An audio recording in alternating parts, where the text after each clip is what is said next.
In life, we all encounter obstacles, and those obstacles come in all different shapes, sizes, and forms. The question is, how do we handle those obstacles? Do we attack them head on, or do we allow them to make us quit?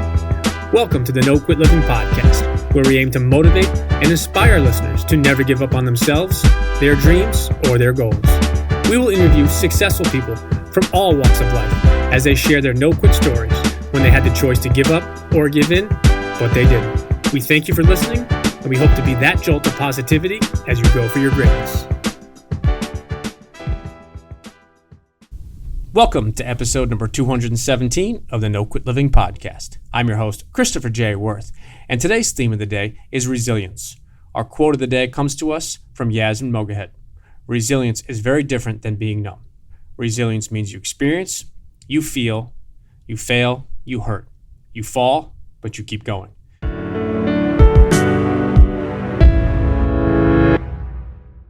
Today's episode is sponsored by the good people over at West Fair Communications, who publish the Westchester County Business Journal and the Fairfield County Business Journal. These newspapers do a wonderful job in covering all aspects of the business world within two of the most influential markets in the New York metropolitan area. You can also take advantage of their daily news feeds, which keep track on the companies and thought leaders in these important regions. For more information, take a look at www.westfaironline.com. Trust me, once you start reading, you won't quit. It is an honor to bring you today's episode. I was first introduced to today's guest by a very good friend of mine, Dawn. After going through Hodgkin's lymphoma, stage 2A, at the young age of 23, Lauren Chiarello got after it and didn't quit. After a full treatment and in the clear, unfortunately, she relapsed and had to endure an even more difficult and trying treatment, both physically and emotionally. Lauren never quit, never complained, and today, over 10 years later, she's killing it and paying it forward for others. I hope you enjoy today's episode. Lauren, I'd like to welcome you to the No Quit Living podcast. Thank you so much for having me. Thrilled to be here. I appreciate it. So the first question I ask everybody is, are you ready to bring it today? Oh, yeah, we're ready to bring it. So as we've spoken a couple times, and as you know, the number one objective of our show is to motivate and inspire listeners to never give up. I was curious if you wouldn't mind expanding a little bit on your amazing and incredible no-quit story. Absolutely. So probably a couple different life hurdles I've experienced, but the biggest one that I've experienced to date is going through Hodgkin's lymphoma, type of blood cancer in my early 20s. So I was diagnosed when I was 23 years old, and it started off with itchy skin. I really didn't know what was going on. My belly itched, my arms itched, and there was no rash. So eventually it was so distracting, I landed in a dermatologist office and had also felt a lump above my collarbone that was growing. And I asked her to check it out. And from a series of doctor's appointments from there, a general practitioner, ear, nose, and throat doctor, had a neck surgeon, I was eventually diagnosed with Hodgkin's lymphoma, stage 2A. And it was really devastating. I mean, there's no way of getting around that. I had led a healthy life. I grew up an athlete and have been a vegetarian since I was 14, and just did not see it coming, especially at just such a young age. And it was really intense to go through, especially something of that nature so young. So it was 6 months of chemotherapy, 12 treatments, and I still worked full time. And during that time, I still tried to keep moving, still try to exercise a bit. Unfortunately, lost my hair. And during that time, I had some friends want to support me and see what could they do, to kind of honor and just be that support system. So they decided to train for their first marathon and fundraise for the Leukemia and Lymphoma Society. And that fall, they ran their marathon, and I was able to go out and cheer them on. And it motivated me to sign up for my first half marathon. So when I was in remission, I trained and ran my first half marathon. And unfortunately, the weekend of my race, I felt the lump above my collarbone come back. So I did relapse. And at that point, I actually had started working at Memorial Sloan Kettering Cancer Center in the development office in fundraising and special events. And I was lucky that I was at one of the best places in the whole world to receive my treatment. And it was a lot more intense the second time around, more chemo, and then also high radiation, 2 weeks of that, and high dose chemotherapy, and then a stem cell transplant. So it was definitely a ride. That was 10 years ago. So I'm really excited to share that that's been a long time now, and I've been feeling strong, and my experience really kind of turned my life into this direction that I started about 4.5 years ago. So yeah, that's kind of it in a nutshell. It's a lot of layers, but that's sort of the quick overview. Well, I appreciate you sharing that with our listeners, and I think you obviously have an amazing no-quit story. And I wanted to ask as a follow-up, what is it during those tough times that you were listening to or reading, or who were those people that you were connecting with that helped you kept going during those tough times, especially after relapsing the second time? Yeah, absolutely. Well, I mean, I feel like during that time, I truly learned the power of humanity and how amazing people can be. The community that just rose up and supported me was incredible. People from all walks of my life just really kind of came, out of the woodwork really, and either supported me through notes or messages, showing up, donating blood. So, I'd say support and community was a huge piece of that. In terms of what I was like reading and listening, I love music. So I was in the hospital for 6 weeks in isolation, and music was a huge part of my therapy. Just always had a little music going on in the background, kind of like a blend of all sorts of music, but classic rock and some current stuff and folk, and yeah, just a lot of different things. So that helped me. And then reading, I read a lot from a man called, his name's Ralph Marston, and he writes The Daily Motivator. And I still read from him a lot. I read and share passages or quotes at the end of my classes and sessions. So for me, that was something that I look to, because he just has a really great way of just putting things in perspective and bringing you into the moment that's happening right now, and just has some really nice insights. So that was something that I read to keep me motivated. I've never heard of that. I will definitely have to check them out. Mm-hmm. So I wanted to ask you real quick, if you wouldn't mind just telling our listeners a little bit about who you are and what you're doing today. Yeah, absolutely. So I live in New York City and also Connecticut, and I am a fitness instructor. I work in fundraising and event planning, corporate wellness, and then cancer advocacy. So I started my business, Chi Life, 4.5 years ago. And about a year after my transplant, I really started getting back into exercising and fitness. And I really fell in love with group exercise, and specifically bar classes at a studio called Exhale here in New York and around the country, really in a few major cities. But and the method really changed my life. There's no way of getting around it. I looked around and didn't understand how people could hold a 2-minute plank, but they were doing it. And I realized that we kind of all start somewhere. And that's what I did. And I was a student for 5 years before I became a teacher. And it just really changed the trajectory of my life. I had mentioned that I grew up quite active and playing sports, but I didn't really understand the power of fitness and movement until I experienced, bar classes at Excel with this mind-body connection. It was really fun, right? I mean, the teachers teach the music, and it's really almost like a moving meditation when you're in class. And so with that, I hadn't taught anything before. So I was an accounting major in college, and I just was like, wow, I'm going to see if I could try to do this. Let's try it. And I just fell in love with it. So from there, learned different modalities. So I also teach Pilates and TRX.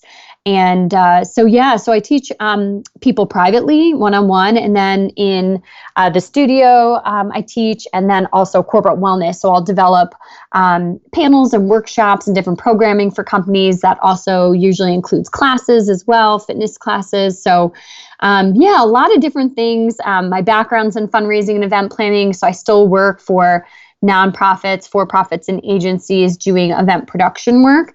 So I work as a consultant doing that. Not as much at the moment, a lot of fitness in my life, but kind of ebbs and flows, I would say. No, that's awesome. So I got to ask the follow-up question, because one of the things we often touch upon with No Quit Living is the importance of either a morning or a daily routine. So I have to ask if you have a morning routine that you swear by. Well, I would say getting up and moving in some form. So a lot of times I'm getting up and teaching, but if I'm not teaching, the morning is my favorite time to exercise. So always encourage people to have a really healthy and full breakfast. Sometimes I feel like that can kind of go by the wayside when we just like get up and dash out the door, but there really is a sense of grounding when we can kind of take that time, find even just a handful of minutes. Maybe you get to, sit and have a little granola with your yogurt and just take some moments before you start the day to just fuel your body and mind and then kind of get going. So I wouldn't say I do like the same thing every single morning, but, certainly a sense of just trying to start out feeling really grounded. No, I think it's important. And I love that question because there is no right or wrong answer. There's no perfect thing. But for you, because you're up teaching classes and things, you don't always have obviously the same opportunity to do it. But I think it's a great question because what we try to do by that is just give our listeners different things to think about. Mm-hmm. So I'm curious to ask this question. If you had to define yourself, but you could only use one word, what would that word be? Just one word? Just one word. Just one word. I would say tenacious. I'm really dedicated and believe in going after what you want. I really am not the type of person that sits on the sidelines. I feel like we really have the power to change our lives every day. We make choices every single day. And there's no reason why today can't look different for you. If there's something that, people are wanting to change in their lives, I very much believe it's possible. It's just a matter of making the choice and moving forward with it. And so, I think tenacious certainly, but then also just compassionate, really feel a deep compassion to people. And that's really shines through in my work. I feel really grateful to have the platform of fitness to help inspire and motivate people. No, I think you definitely have put your past experience and you're now paying it forward. And one of the things we often talk about on No Quit Living is the concept of paying it forward for others. And I know you recently started teaching. I just wanted to ask if you wouldn't mind just telling our audience a little bit about that because I know you were very excited about that. Yes. So a few months ago, I started teaching at Memorial Sloan Kettering Cancer Center's Integrative Medicine Center in New York City in Manhattan on the Upper East Side.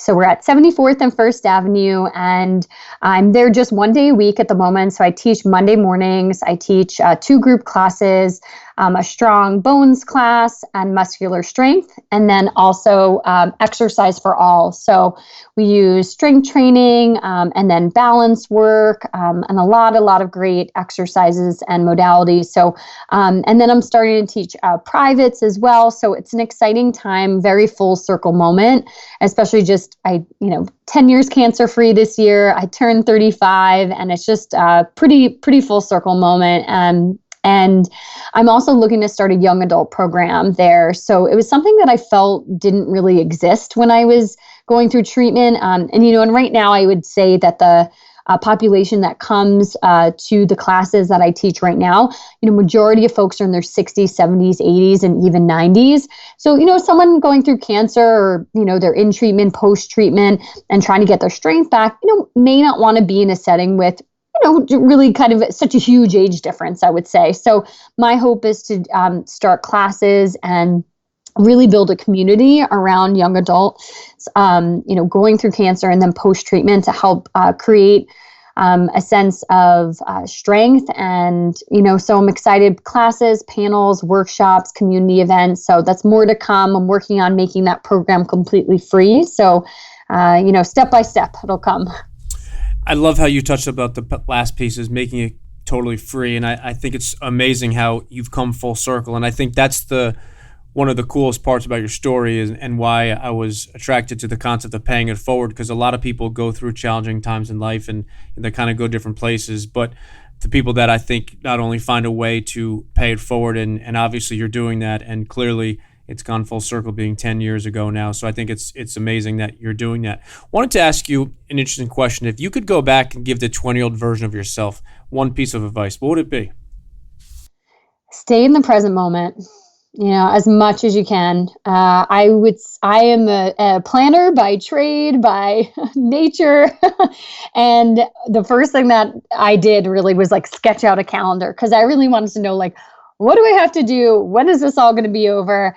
But really understanding that not everything goes according to plan sometimes, and that, managing expectations, like my own expectations, and just being flexible, is a really great tool and attribute to have. So, I think that going through that experience, I've really learned to be more flexible and fluid. I do believe it's still a trait that, I think it'll be a lifelong, learning moments for me, but staying in the present moment as much as you can, because literally all we have is today, just today. Yes, of course, we can plan for the future, but, how can you make the most out of this day today? No, I think that's great advice. And the reality is we none of us, not yourself, not myself, know what tomorrow brings. But the reality is we all have today. And the challenge is, do we maximize it, or do we just kind of go through the motions? Absolutely. If I could give you the opportunity to have dinner with anybody, dead or alive, who would you pick and why? Yes, I remember you asking this question to other folks. Ooh, gosh, that's a tough one. Just one person, you said? You could have two or three if you'd like. Oh, two or three. Okay. Oh, gosh. I would say maybe Joseph Pilates, because I'd be interested in hearing really how he started everything, started the method that he created, and some stories and experiences along the way. I think that would be really interesting. And also, I think my grandparents, I lost them quite young, and my great aunt. So I just think it would be so special to just have some more conversations with them. I just have lived like so much more of life since they've passed away. So I think it would be really special to just like have them, have that conversation with them. So I miss them a lot. So I think I would bring some people back that are not with us. No, I think it's always an interesting question to get people's perspectives. One of the things that we often touch upon with not only our podcast, but also in the other forms of our business is the word accountability. And I wanted to get your perspective on what accountability means to you. Yeah, sticking to your word. I think really making a commitment and showing up.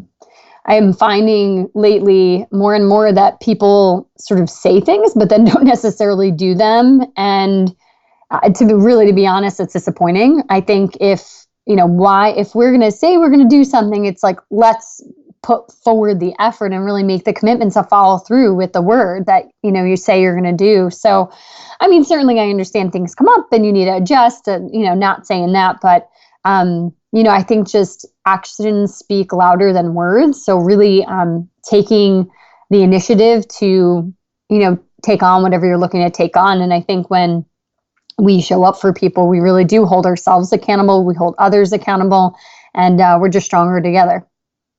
I like what you just said before, is we're stronger together. And I think that's something that is important in not only just the answer that you gave, but also in all aspects of life. And I think the reality is something that goes along with the question I wanted to ask you too. And when you talk about action speaking louder than words, I was curious, when people face challenges or really challenging times, why do you think that some people give up and throw in the towel while others, like yourself, won't quit no matter what? I think it's something, it's a blend, I think, of a few things. One is, that we are born. Some of us are just really born with a stronger, resilient spirit. However, that being said, I think when we can surround ourselves with strong, positive people that can lift us up, that can really help. So I think it's a combination of, sometimes just really having that strength within you and then allowing it to really like rise to the occasion. And I think not every day was a good day, and I think it's a sense of acceptance and understanding that it's okay to not have a good day. It's okay to not feel good all the time. I think that sometimes, society just, I don't know, we're supposed to be like happy and joyful all the time. And, in general, like that is my perspective. I have a positive perspective and I am an optimistic person. It's the saying of neurons that wire together, fire together. What we think really becomes our reality. It really does. So if we're telling ourselves negative stories, or that's kind of then how we shape our view of life and how we experience life and others. So I would say that, it's something that we have to fight for, that, most of us in life will face some sort of challenge. Certainly there's degrees of it. So I like to share my story, and it's one of resiliency. And it's digging down and really, or digging deep, I should say, and finding the strength that's both within you, but then also looking to others and asking for help. I love that you just touched on is asking for help, and it's so important, and I think it's something that's often overlooked. But when you answer that question, you talked about how some people are born with a stronger resiliency than others, but you've then touched upon the importance of surrounding yourself with the right people that are strong and positive and powerful. And it's something that we often talk about, which is the power of your tribe. And I think the reality, like you said, is we're all going to encounter so many different challenges and obstacles in life. That's a given. And I love how you said that every single day is not going to be a great day. But when you surround yourself with those people, and when you surround yourself with the right people, it makes everything better. It doesn't make everything perfect, and it doesn't give you those perfect days each and every single day. But I guarantee the better days are far, far more important, and they're far more often than the worst days. Absolutely. Yeah. I mean, and it's a sense of not feeling alone, So, yeah. No, I love that. And obviously when you were going through your treatment, you talked about the importance of who was around you. So maybe a tough question, but a suggestion from you for people that are looking to kind of get out of their comfort zone or increase the people that they spend time with. What would you have, or do you have a suggestion for people that are looking to maybe increase their circle or their tribe? Yeah, I mean, definitely try to get out in your community, see what different events and gatherings are going on. I'm always reading, just local newspapers, or just reading different, sometimes if you're in your local coffee shop, like seeing what signs are up on the bulletin board. I'm always just kind of keeping my radar on, I'd say, my eyes wide open. So, see what perhaps interests you personally. So, for example, maybe you really enjoy stand-up comedy, and maybe there's like a group that gets together and practices. Maybe you enjoy knitting, and there's a knitting club, or a book club, or for example, in the town in Connecticut, there's a local running shop that hosts different runs and different events. So I would just say, like, find what excites you, and then just see what's out there. Are there different community events, and just kind of go with open mind, open heart. And hey, even if you go and you don't even end up talking to anyone the first time, like, that's okay. You showed up and, found yourself in, something that for you is out of your comfort zone. So I always say, like, small steps, because I do love people, and I do love kind of going out and about, and that really energizes me, but certainly not everyone is an extrovert. So, you kind of got to see what's best for you. No, I love that. And I think there's so many things within your community that we can find, and whether it's just searching online or not. Follow-up question to that is, for our listeners that want to find out more about you and some of the programs you're doing, not only locally, but on social media or with your company, what's the best way for them to do so? Sure. So my website is chichilifenyc.com. So that's CHICHI lifenyc.com. And that's the same. My Instagram is the same, Chichi Life NYC. And then you can come find me in New York. I'm in Ridgefield, Connecticut. So if you ever want to do some private training or get a little group together. And then I am hosting a retreat, a fitness and nature retreat in Asheville, North Carolina, in October. And it's 4 days, 3 nights, and it's going to be super fun. I just hosted one on Memorial Day, and then they had an opening for the fall that, just came up, and I felt like it was meant to be. So I booked it. So really excited to be leading that again. So that'd be really fun too. That's awesome. And taking action, I like it. You had the first one is successful. Why not go ahead and sign up the second one? Yes. So last question, wanted to ask if you have some parting words you'd like to leave with our listeners. Yes. So I do have a mantra that I love to share, and it's squeeze the juice out of life every day. That is awesome. I think it's a perfect ending to who you are and what you do. And listen, I truly Appreciate not only your time, but what you shared with us. And I definitely recommend our listeners check you out. And hopefully for those that are local in New York or Connecticut, I would definitely recommend them checking you out. Thank you so much, Chris. Appreciate the opportunity.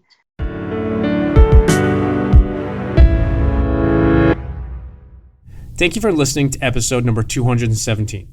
One of the absolute best parts of hosting our podcast is getting to connect with some incredible people. Lauren is definitely one of them. She easily could have put her head down and said, woe is me, but she didn't. Instead, she attacked both of her treatments, and 10 years later, she is kicking butt and taking names. When people often go through challenging times with their health, I think naturally it changes them. Some people become more guarded, more appreciative, and others end up absolutely attacking life head on. That is what Lauren decided to do. And today she is teaching, training, leading retreats, and positively inspiring others through health and fitness. She took that understanding of the power of fitness and movement, and she leads by example. It would be impossible to miss her amazing spirit, excitement, and passion for life. In her parting words, Lauren shared her own mantra: squeeze the juice out of life every day. So in closing, I will echo Lauren's words.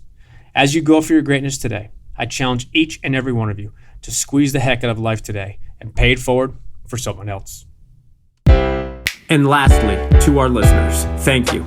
We truly appreciate your time, and we hope our episodes inspire you to keep on attacking life and never giving up. To quote Dr. Norman Vincent Peale, it's always too early to quit.